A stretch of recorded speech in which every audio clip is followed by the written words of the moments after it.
এক মহিলা তার বাড়ি থেকে বেরিয়ে দেখলো উঠোনের সামনে তিনজন বৃদ্ধ ব্যক্তি বসে আছেন।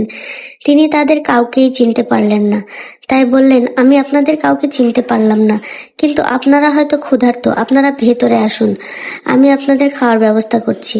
তারা জিজ্ঞেস করলেন, বাড়ির কর্তা কি আছেন? মহিলা বললেন, না, তিনি বাইরে গেছেন। তাহলে আমরা আসতে পারবো না।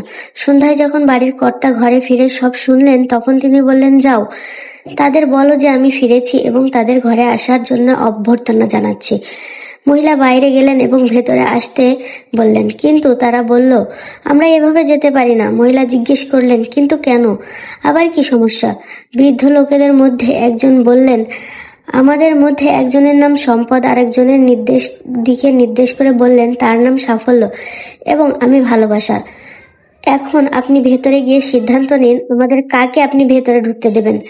মহিলা যখন ভেতরে গিয়ে সব খুলে বললেন, তখন তার স্বামী অত্যন্ত খুশি হয়ে গেলেন এবং বললেন, অসাধারণ, চলো আমরা সম্পদকে ডাকি, তাহলে আমরা ধনী হয়ে যাব। কিন্তু তার স্ত্রী এতে সম্মতি দিলেন না। আমার মনে হয় আমাদের সাফল্যকেই ডাকা উচিত। তাদের মেয়ে ঘরের অন্য প্রান্তে বসে সব শুনছিল। সে বলে উঠল, তোমাদের কি মনে হয় না আমাদের ভালোবাসাকেই ডাকা উচিত? তাহলে আমাদের ঘর ভালোবাসায় পূর্ণ হয়ে উঠবে। লোকটি বলল, ঠিক আছে, আমরা তাহলে আমাদের মেয়ের কথাই শুনবো। তুমি বাইরে যাও এবং ভালোবাসাকেই আমাদের অতিথি হিসেবে ডেকে নিয়ে এসো। মহিলাটি বাইরে গেলেন এবং বললেন, আপনাদের মধ্যে ভালোবাসা কার নাম? অনুগ্রহ করে তিনি ভেতরে আসুন, আপনিই আমাদের অতিথি। ভালোবাসা নামে বৃদ্ধ উঠে দাঁড়ালেন এবং বাড়ির দিকে হাঁটতে শুরু করলেন। বাকি দুজনও উঠে দাঁড়ালেন এবং তাকে অনুসরণ করতে লাগলেন।